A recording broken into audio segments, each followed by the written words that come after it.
తాకట్లో ఉన్న మీ బంగారాన్ని విడిపించి ఆ రోజు ఆన్లైన్ రేటుకి కొంటాం. Sharma gold company. నమస్కారం అండి. సుమన్ టీవీకు స్వాగతం. నేను గీతాంజలి. ఇవాళ మనతో పాటు ఉన్న అతిథి హనుమద్ ఉపాసకులు, ప్రముఖ జ్యోతిష్య వాస్తు పండితులు సిస్లా సిద్ధాంతి గారు. వారి గురించి ప్రత్యేకంగా పరిచయం అవసరం లేదు. చాలా వివరణాత్మకంగా అందరికి అర్థమయ్యే విధంగా రాశి ఫలితాలు అలాగే గ్రహస్థితులు తెలియజేస్తారు. ఇక పరాభవనామ సంవత్సరం ఎలాగో వచ్చేస్తోంది. మరి ఈ సంవత్సరం ఎలా ఉండబోతోంది, గ్రహస్థితులు ఏంటి, ఎవరెవరికి అనుకూలంగా ఉంది, ఎవరెవరు ఎటువంటి పరిహారాలు చేసుకుని వారి గ్రహస్థితిని మెరుగుపరుచుకోవాలో గురువు గారి మాటల్లో విని తెలుసుకుందాం. గురుగారికి స్వాగతం పలుకుదాం. గురుగారు నమస్కారం అండి. ముందుగా మీకు శ్రీ పరాభవనామ సంవత్సర ఉగాది శుభాకాంక్షలు అండి. సంతోషం తల్లి.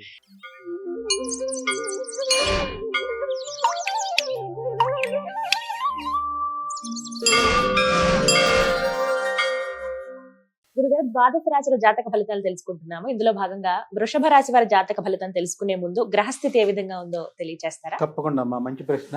ఎందుకంటే సంవత్సర ఫలితాలు ప్రధాన గ్రహాలైనటువంటి గురు శనుల సంచారం, రాహుకేతువుల సంచారం మీద ఆధారపడి ఉంటుంది.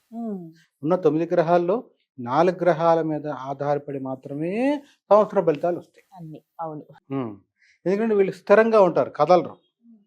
ఇప్పుడు అలా తీసుకున్నప్పుడు మనకి శని పూర్తిగా ఈ సంవత్సరం అంతా కూడా పరాభవన సంవత్సరంలో కుంభంలో మన మీనంలోనే సంచారం, మీనరాశిలోనే శని సంచారం. ఇక రాహుకి వస్తే రాహు డిసెంబర్ 5వ తారీఖు నాడు కుంభంలో ఉన్నటువంటి రాహుకేతువులు సమసప్తకాలు, అంటే ఒకే డిగ్రీ మీద తిరుగుతారు. 0-180 అంటాం. ఇట్లా రాహువు కేతువు ఒకే రోజున ఒకే నిర్దిష్ట సమయంలో రాహు కుంభం నుంచి మకరంలోకి అపసవ్యంగా వెనక్కి వస్తాడు. ఇక కేతువు సింహం నుంచి కర్కాటకంలోకి వెళ్తాడు డిసెంబర్ 5న సంచార రీత్యా. అంటే డిసెంబర్ నుంచి మొదలు పెట్టుకుంటే డిసెంబరు, జనవరి, ఫిబ్రవరి, మార్చి 4 నెలలు, మరల ఉగాది వచ్చే వరకు అంటే సంవత్సరాంతం వరకు 4 నెలల 6 రోజుల పాటు. గట్టిగా చెప్పాలంటే 4 నెలలు వాళ్ళు ఈ రాశి, ఏ ఒక్కొక్క రాశి మనం చెప్పుకుంటూ వెళ్దాం. సంచారంలో మటుకు డిసెంబర్ నుంచి కొత్త సంవత్సరం వచ్చే వరకు కూడా రాహు వచ్చి మకరంలో, కేతువు కర్కాటకంలో సంచారం. శని పూర్తిగా సంవత్సరం మొత్తం మీనం. కానీ జూలై చివరిలో అంటే జూలై 3వ వారం తర్వాత నుంచి ఒక 2 నెలల పాటు మటుకు వక్ర సంచారం, అది కూడా మీనంలోనే. ఇంతేకాకుండా శని ఈ సంవత్సరం ఉత్తరాభాద్ర నక్షత్రం 2వ పాదం నుంచి మీనరాశిలోనే ఉన్నారు. ఆయన 2వ పాదం నుంచి 3వ పాద ప్రవేశం జూలై 7వ తారీఖు జరుగుతుంది. ఇది శని సంచారం. అసలైన పెద్ద ఆయన సంచారం చూద్దాం. దేవగురు బృహస్పతి అవస్థ ద్వారా వచ్చిన సంవత్సరం. ఈ సంవత్సరం ఋతుమార్గంలో 70 రోజులు, ఉగాది నుంచి 70 రోజుల పాటు ఆయన ఋతుమార్గంలోనే మిథున రాశిలోనే సంచారం. తదుపరి 135 రోజులు కర్కాటక రాశిలో సంచారం. కర్కాటక రాశిలో గురువు ఉచ్చులో ఉంటాడు. అందుకనే అప్పుడు పుష్కరాలు కూడా వస్తాయి గురువు ప్రవేశం ద్వారానే. అక్కడి నుంచి 135 రోజుల తర్వాత అంటే అక్టోబర్ 15 ఆ సమయం వచ్చేటప్పటికి అతిచారంతో సింహరాశి ప్రవేశం. సింహరాశి ప్రవేశించి అక్టోబర్ 15, నవంబర్ 15 ఒక నెల, డిసెంబర్ 15 వరకు అతిచారంలో సంచారం చేస్తాడు. మరలా డిసెంబర్ 15 నుంచి వక్ర సంచారం మొదలు పెడతాడు ఆయన. జనవరి 15, ఫిబ్రవరి 15 వచ్చేటప్పటికి మళ్ళీ కర్కాటక రాశి ప్రవేశం. చాలా విచిత్రమైన సంచారం గురువుకి ఈ సంవత్సరం, ఎవరికీ లేదు. అవస్థ అంటాం దాన్ని. అక్కడి నుంచి ఫిబ్రవరి 15 నుంచి సంవత్సరాంతం వరకు, నూతన సంవత్సరం వచ్చే వరకు కూడా గురువు కర్కాటక రాశి సంచారం. ఇది ప్రధాన గ్రహాల సంచార స్థితి ఈ సంవత్సరం. దీని ఆధారంగా మేషాది ద్వాదశ రాశులు 12 రాశుల వారికి ఈ సంవత్సరం ఎలా ఉంటుంది అనేది సూక్ష్మంగా తెలుసుకుందాం. వృషభరాశి వారికి పరాభవనామ సంవత్సరంలో మనం ప్రధానంగా పరిశీలించుకుంటే ఈ గ్రహస్థితిలో శని యొక్క సంచారం వృషభరాశి వారికి ఏకాదశంలో కనపడుతోంది. గురు సంచారం తీసుకుంటే 2, 3, 4 ఇంట్ల సంచారం. 2వ ఇంట్లో 70 రోజులు, 3వ ఇంట్లో 135 రోజులు, 4వ ఇంట్లో వచ్చి 120 రోజులు. ఇట్లా ఈ గ్రహ గురు సంచారం 2, 3, 4 స్థానాల్లో. అంటే వృషభరాశి వారికి మిథునంలో అది ద్వితీయ స్థానం 2 అంటే, తృతీయంలో 3వ స్థానం అంటే కర్కాటకం, మరి చతుర్థం అర్ధాష్టమం అదే సింహంలో ఈ వృషభ రాశి వారికి చూస్తున్నాం. ఈ రీత్యా గురు సంచారం కనపడుతోంది. రాహు వచ్చేటప్పటికి వృషభ రాశి వారికి నవమ దశమ స్థానం నుంచి నవమంలోకి మారుతున్నారు. అది ఎప్పుడు డిసెంబర్లో. ఇక కేతువు సంచారం తీసుకుంటే వృషభ రాశి వారికి అర్ధాష్టమం నుంచి తృతీయంలోకి. ఇది ప్రధాన గ్రహాల సంచార స్థితి. దీని ఆధారంగా వృషభ రాశి వారికి ఎలా ఉంటుంది అని పరిశీలించుకుంటే, రెండో ఇంట్లో ఉన్నటువంటి గురువు విశేష యోగాన్ని ఇస్తాడు, సందేహమే లేదు. ఏకాదశంలో శని, రెండింట గురువు, వృషభ రాశి వారికి తిరిగే ఉంటుంది, అద్భుతం. ఎప్పుడైతే గురువు మూడింట వెళ్తాడు, మూడింట గురువు తామ్రమూర్తి అని చెప్తాం, అంటే ఏమాత్రం యోగించడు. నాలుగింట అర్ధాష్టమంలో కొంత పర్వాలా, ఇబ్బంది పెట్టాడు, కానీ పూర్తిగా అనుకున్న పనులు జరిగినా కొంచెం ఇబ్బంది లేదు. అంటే 100కి 70% పనులు అయిపోతాయి. మూడింట అంత జరగవు. మూడింట 335 రోజులు, అంటే 4 నెలలు ఉంటాడు మూడింట. దాదాపు మనం చెప్పాలంటే జూన్ నుంచి అక్టోబర్ వరకు వృషభ రాశి వాళ్ళకి కొంత వేగం తగ్గుతుంది. ఆదాయంలో కూడా ఆదాయం, ఎందుకంటే గురువు ద్వారా ధనం వస్తుంది. గురువు ద్వారా ధనం వస్తుంది, ఇస్తాడు ఆయన. రాజపూజ్యం కూడా తగ్గుతుంది. అదే నిన్నటి వరకు బాగున్నాడే, బాగానే మాట్లాడుతున్నాడే, నేను వెళ్ళినా కూడా మరి చైర్ వేస్తున్నాడే, ఈ రోజు నువ్వు ఇవాళ నుంచి ఏంటి కొంచెం తేడా ఉంది అని ఆ జాతకుడు అనుకుంటాడు. అతనిలో లోపం ఉండదు, కొంత గ్రహస్థితి కూడా ప్రభావం. అప్పటి వరకు కూర్చో వస్తున్నా, వేరే వాళ్ళతో మాట్లాడుతున్నా అంటాడు. దీన్నే రాజపూజ్యం అంటాం. అప్పటి వరకు ఏమనుకుంటాడు ఇతను మనసులో, నేను వెళ్ళంగానే వేరే వాళ్ళని బయట పంపించి నన్ను పిలుస్తాడు. అది కూడా అహంకారమే.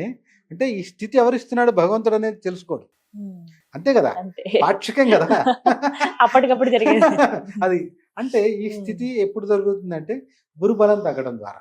ఎప్పుడైతే వీళ్ళకి అర్ధాష్టమంలో ఉంటాడో మరలా కొంత పర్వాలేదు.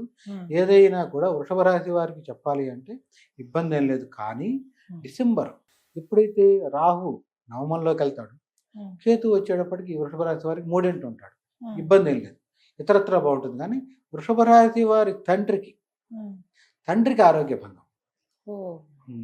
వృషభ రాశి వారి తండ్రికి హెల్త్ ఇష్యూస్ వస్తాయి. ఆయన వ్యక్తిగత జాతకంలో, అట్లానే ఎవరిని మనం భయపెట్టడానికి చెప్పట్ల, తండ్రి వ్యక్తిగత జాతకంలో గనక ఇబ్బందిగా ఉంటే ఆయుర్దాయం, అప్పుడు మాత్రమే ఆయుర్దాయ భంగం అని చెప్తాం.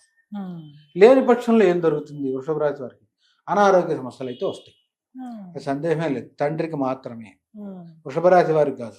అనారోగ్య సమస్యలు తండ్రికి వస్తాయి. అది ఎప్పుడంటే డిసెంబర్ తర్వాత పెట్టుకోవాలి. సరే, ఈ సమస్యలు ఆ సమస్యల నుంచి బయటికి రావాలంటే ప్రతినిత్యం కూడా వృషభ రాశి వాళ్ళు మరి ఈ సర్పదోషానికి సంబంధించిన కొంత ప్రభావం అయితే ఉంది. మూడింట కేతు సంచారం ద్వారా ఏంటంటే తోబుట్టువుల మధ్య కొంత స్వల్ప ఘర్షణ వస్తుంది. ఆస్తికి సంబంధించి అవ్వచ్చు, ఇతరత్ర అవ్వచ్చు. ఇట్లా ఇక్కడ అక్కడ చూసుకున్నా తండ్రికి సంబంధించిన సర్పదోషం కనబడుతోంది. కాబట్టి ప్రతినిత్యం వృషభ రాశి వారు సుబ్రహ్మణ్య భుజంగ స్తోత్రం విశేషం, సుబ్రహ్మణ్య కరావలంబ స్తోత్రమైన చదవచ్చు. భుజంగ స్తోత్రం చాలా విశేషం.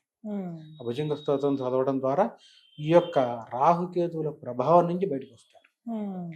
దక్షిణామూర్తి స్తోత్రం ఎందుకు అవసరం అంటే వీరికి మూడింట 135 రోజులు సంచారం గురువు. అందుకని దక్షిణామూర్తి స్తోత్రం చదవడం ద్వారా విద్యార్థుల్లో కూడా ప్రతిభ అనేది బయటకు వస్తుంది.